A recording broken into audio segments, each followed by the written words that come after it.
धन्यवाद। आज विश्व के सबसे बेहतरीन विश्वविद्यालयों में से एक के दीक्षांत समारोह में आप सभी के साथ होना मेरे लिए सम्मान की बात है। मैं आपको सच बताना चाहता हूँ, मैं कभी किसी कॉलेज से पास नहीं हुआ और आज पहली बार मैं किसी कॉलेज ग्रेजुएशन समारोह के इतने नज़दीक तक पहुँचा हूँ। आज मैं आप सभी को अपने जीवन की 3 कहानियाँ सुनाऊंगा, ज़्यादा नहीं, बस 3 कहानियाँ।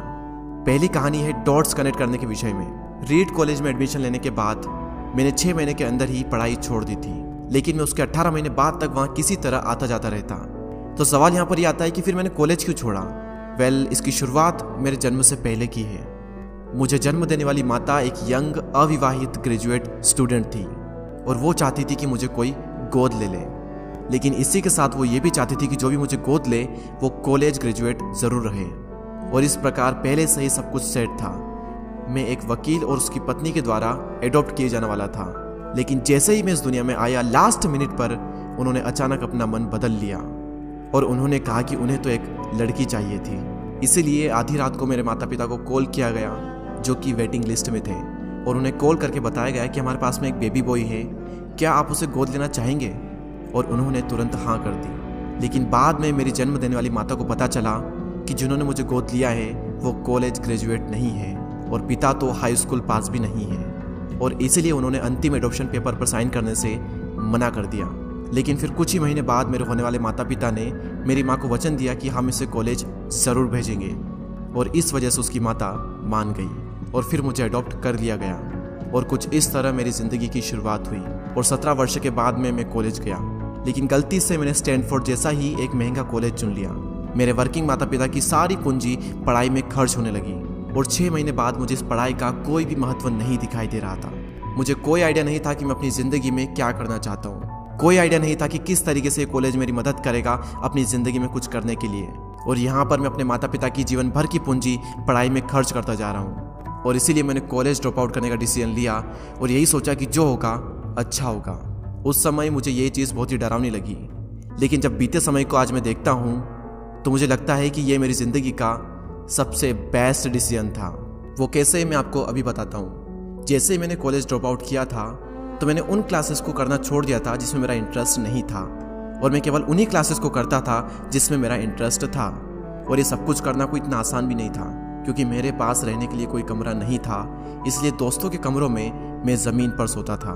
मैं कोक की बोतलों को लौटाकर मिलने वाले पैसों से खाना खाता था। मैं हर संडे 7 मील पैदल चलकर हरे कृष्णा मंदिर जाता था, जिससे कि हफ्ते में कम से कम एक बार मैं पेट भरकर खाना खा सकूं, और ये मुझे बहुत ही अच्छा लगता था। अब मैं आपको बताता हूँ कि क्यों कॉलेज ड्रॉप आउट करना मेरी ज़िंदगी का सबसे बेस्ट डिसीजन था। उस समय रीड कॉलेज देश की सबसे अच्छी जगह थी जहाँ कैलीग्राफी सिखाई जाती थी। पूरे कॉलेज परिसर में हर एक पोस्टर, हर एक लेवल पर बहुत ही खूबसूरती से हाथों से कैलीग्राफ किया जाता था। और क्योंकि मैं कॉलेज छोड़ चुका था, इसलिए मुझे सामान्य क्लासेस करने की कोई आवश्यकता नहीं थी। तो मैंने निर्णय लिया कि मैं कैलीग्राफी की क्लासेस करूंगा और इसे अच्छी तरीके से सीखूंगा। तो मैंने सेरिफ और सैन सेरिफ टाइप फेसेस के बारे में सीखा, अलग अलग अक्षरों के बीच में स्पेस वेरी करना सीखा, और किसी अच्छी टाइपोग्राफी को क्या अच्छा बनाती है यह भी मैंने सीखा।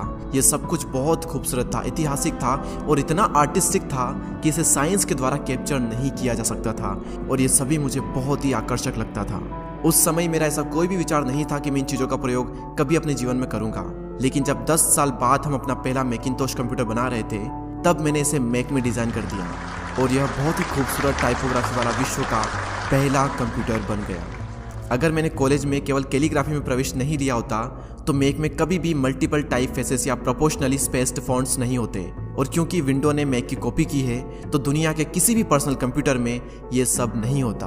अवश्य ही जब मैं कॉलेज में था तो भविष्य को देखकर इन डॉट्स को कनेक्ट करना असंभव था, लेकिन जब 10 साल बाद में बीते समय को देखता हूँ तो मुझे सब कुछ क्लियर नजर आता है।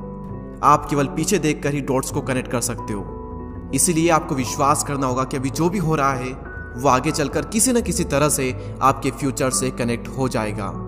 आपको किसी न किसी में तो विश्वास करना ही होगा, अपने गट्स में, अपने भाग्य पर, अपने जीवन पर, या फिर अपने कर्मों पर। किसी न किसी चीज़ पर तो विश्वास करना ही होगा, क्योंकि इस बात में विश्वास रखना कि आगे चलकर डॉट्स कनेक्ट होंगे, ये आपको अपने दिल की आवाज़ सुनने की हिम्मत देगा। और उस समय भी जब आप बिल्कुल अलग रास्ते पर चल रहे होंगे, और यही बात आपको बाकी लोगों से अलग बनाएगी। तो मेरी पहली कहानी से सबसे बड़ी सीख यही है कि जो हो रहा है वो अच्छे के लिए हो रहा है, और अभी आप जो भी कर रहे हैं वो आगे चलकर आपके किसी न किसी काम जरूर आएगा। आप बस अपने आप में विश्वास रखकर करते जाइए जो कर रहे हैं। मेरी दूसरी कहानी लव और लॉस के विषय में है। मैं बहुत ही सौभाग्यशाली था कि जिससे मैं प्यार करता था वह मुझे जल्द ही मिल गई। वॉज और मैंने अपने पिता के गैराज से एप्पल की शुरुआत की थी जब मैं 20 साल का था, और हमने बहुत मेहनत की और 10 साल में एप्पल कंपनी 2 लोगों से बढ़कर $2 बिलियन और 4000 लोगों की कंपनी हो गई। हमने अभी 1 साल पहले ही मैकिंटोश रिलीज किया और मैं 30 साल का हो गया था और कंपनी ने मुझे निकाल दिया। आप सभी लोग सोच रहे होंगे कि अपनी ही बनाई हुई कंपनी से मुझे कैसे निकाल दिया। जैसे जैसे एप्पल ग्रो करने लगी, हमने एक बुद्धिमान आदमी को हायर किया जिसे मैंने सोचा कि वो मेरे साथ मिलकर कंपनी को आगे बढ़ाएगा। पहले 1 साल सब कुछ ठीक चल रहा था, लेकिन फिर उसके बाद कंपनी के फ्यूचर विजन को लेकर हम दोनों में विवाद होने लगे और बात बोर्ड ऑफ डायरेक्टर तक पहुंच गई और उन लोगों ने उसका साथ दिया, और इस तरीके से 30 वर्ष की आयु में मुझे अपनी ही कंपनी से निकाल दिया गया। जो मेरी पूरी एडल्ट लाइफ का फोकस था वो अब खत्म हो चुका था और यह पूरी तरह से मुझे बर्बाद करने वाला था। और कुछ महीनों तक मुझे कुछ भी समझ में नहीं आया कि मैं क्या करूं। मैं एक बहुत बड़ा पब्लिक फेलियर था और एक बार तो मैंने वैली छोड़कर जाने का भी सोचा, लेकिन धीरे धीरे मुझे एहसास हुआ कि मैं जो काम करता हूँ मैं उसके लिए अभी भी पैशनेट हूँ। एप्पल में जो कुछ भी हुआ उसकी वजह से मेरे पैशन में थोड़ी भी कमी नहीं आई। मुझे उन्होंने अस्वीकार कर दिया, लेकिन फिर भी मैं अपने काम से प्यार करता हूँ और इसीलिए मैंने एक बार फिर से शुरुआत करने की सोची। मैं उस वक्त ये नहीं देख पाया था, लेकिन अब मुझे लगता है कि एप्पल से निकाले जाने से अच्छा मेरे साथ कुछ और हो ही नहीं सकता था। सफल होने का बोझ अब बिगिनर होने के हल्केपन में बदल चुका था। मैं एक बार फिर से स्वयं को बहुत ही हल्का महसूस कर रहा था और इसी आज़ादी की वजह से मैं अपने जीवन के सबसे क्रिएटिव पीरियड में चला गया। अगले 5 सालों में मैंने एक कंपनी नेक्स्ट और दूसरी कंपनी पिक्सर शुरू कर दी, और इसी दौरान मैं एक बहुत ही अद्भुत महिला से मिला जो कि आगे चलकर मेरी पत्नी बनी।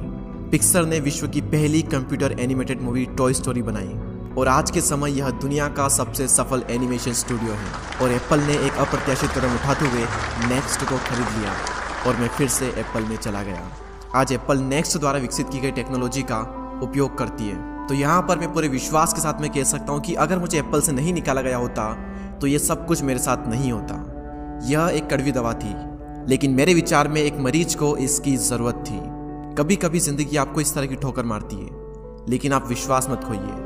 मैं विश्वास के साथ में कह सकता हूँ कि मैं सिर्फ इसलिए आगे बढ़ता गया क्योंकि मैं अपने काम से प्यार करता था। जितना अपने प्यार को जानना ज़रूरी है, उतना ही ज़रूरी है अपने काम को खोजना जिसे आप सच में एंजॉय करते हो, क्योंकि आपका काम आपकी ज़िंदगी का एक बहुत ही बड़ा हिस्सा होता है। और वास्तविक रूप से संतुष्ट होने का सिर्फ यही एक तरीका है कि आप वो करें जिसे आप एक बड़ा काम समझते हैं, और बड़ा काम करने का सिर्फ एक ही तरीका है कि आप वो करें जो आप करना पसंद करते हैं। और अगर अभी तक आपको वो काम नहीं मिला है तो आप रुकिए मत, उसे खोजते रहिए। जैसा कि दिल से जुड़ी हर एक चीज़ में होता है, वो जब आपको मिलेगी तब आपको पता चल जाएगा। और जैसा कि किसी अच्छे रिलेशनशिप में होता है, वो समय के साथ साथ और भी अच्छी होती जाएगी। इसलिए इसे खोजते रहिए, रुकिए मत। मेरी तीसरी कहानी मृत्यु के बारे में। जब मैं 17 साल का था तो मैंने एक कोट पढ़ा था, यदि आप हर दिन ऐसे जिएंगे जैसे आपकी ज़िंदगी का आखिरी दिन है तो आप किसी न किसी दिन सही साबित हो जाएंगे। और इसने मेरे दिमाग पर एक बहुत ही बड़ी छाप छोड़ दी। और तब से पिछले 33 सालों से मैं हर सुबह उठकर शीशे में देखता हूँ और खुद से एक सवाल करता हूँ कि अगर आज का दिन मेरी ज़िंदगी का आखिरी दिन होता तो क्या मैं आज वो करता जो मैं करने वाला हूँ। और अगर इसका आंसर ना होता है तो मैं समझ जाता हूँ कि कुछ न कुछ बदलने की ज़रूरत है। इस बात को याद रखना कि एक दिन मरना है किसी भी चीज़ के खोने के डर को दूर करने का सबसे अच्छा तरीका है। आप पहले से ही नंगे हैं, ऐसा कोई भी कारण नहीं है कि आप अपने दिल की ना सुने। करीब 1 साल पहले ही मुझे पता चला कि मुझे कैंसर है। सुबह 7:30 बजे मेरा स्कैन हुआ और उसमें साफ दिखाई दे रहा था कि मेरे पेनक्रियाज में ट्यूमर है। और सच कहूँ तो मुझे तो ये भी नहीं पता था कि पेनक्रियाज होता क्या है। डॉक्टर ने लगभग पूरे विश्वास के साथ में मुझे बताया कि मुझे एक ऐसा कैंसर है जिसका उपचार करना संभव नहीं है और अब मेरे पास केवल 3 से 6 महीने ही बचे हैं। डॉक्टर ने मुझे सलाह दी कि मैं घर जाऊं और सभी चीज़ें व्यवस्थित कर लूं। यानी कि डॉक्टर की भाषा में इसका मतलब था कि आप मरने की तैयारी कर लीजिए। यानी कि वो सारी चीज़ें जो आप अगले 10 साल में करने वाले थे वो बचे हुए दिनों में कर लीजिए, क्योंकि आपका अंतिम समय आ चुका है।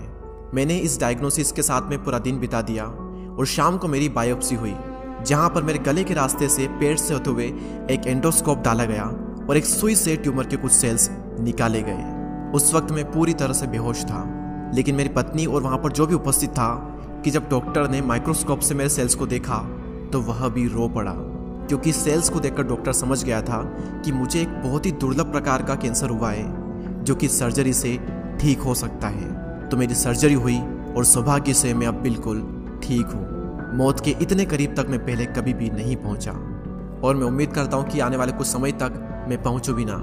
और यह सब देखने के बाद मैं पूरे विश्वास के साथ मैं ये कह सकता हूँ कि मृत्यु एक उपयोगी लेकिन विशुद्ध रूप से बौद्धिक संकल्पना है। कोई भी मरना नहीं चाहता, यहाँ तक कि वो लोग जो स्वर्ग जाना चाहते हैं वो भी वहाँ जाने के लिए मरना नहीं चाहते। मृत्यु ही वो स्थान है जहाँ पर हम सभी लोग जाते हैं। आज तक कोई भी इससे बचा नहीं है और ऐसा होना ही चाहिए, क्योंकि इस जीवन का एकमात्र सबसे बड़ा आविष्कार है वो है मृत्यु। यह जिंदगी को बदलती है, पुराने को समाप्त करने का रास्ता खोलती है। और इस समय पर आप सभी लोग नए हैं और कुछ ही दिनों में आप सभी लोग पुराने हो जाओगे और रास्ते से साफ हो जाओगे। इतना ज़्यादा नाटकीय होने के लिए मैं आप सभी से माफ़ी चाहता हूँ, लेकिन यही सत्य है। आपका समय बिल्कुल सीमित है, इसलिए इसे किसी और की ज़िंदगी जीकर व्यर्थ मत कीजिए। बेकार की सोच में मत फंसिए, अपने जीवन को दूसरों के हिसाब से मत चलाइए, औरों के विचारों के शोर में अपने अंदर की आवाज़ को मत दबाइए। और सबसे महत्वपूर्ण यह है कि अपने दिल और सहज बुद्धि की बात सुनने का साहस रखें, क्योंकि वे पहले से ही जानते हैं कि तुम वास्तव में क्या बनना चाहते हो। तो पहले अपने दिल की आवाज़ सुने, बाकी सारी चीज़ें सेकेंडरी है। और अंत में मैं आप सभी से यही कहना चाहूँगा, स्टे हंग्री, स्टे फुलिश। मैंने हमेशा अपने लिए यही मांगा है और अब जब आप सभी लोग यहाँ से ग्रेजुएट हो रहे हैं तो मैं आप सभी के लिए भी यही विश करता हूँ, स्टे हंग्री, स्टे फुलिश। यानी कि भूखे रहिए और मूर्ख रहिए। भूखे यानी कि कुछ करने की भूख आपके अंदर होनी चाहिए, और मूर्ख रहो क्योंकि मूर्ख रहकर ही आप कुछ सीख पाओगे। अगर आपको ये लगता है कि आप सब कुछ पहले से जानते हैं तो आप कुछ भी नहीं सीख पाएंगे। तो भूखे रहिए और मूर्ख रहिए। Stay hungry, stay foolish. आप सभी को बहुत बहुत धन्यवाद।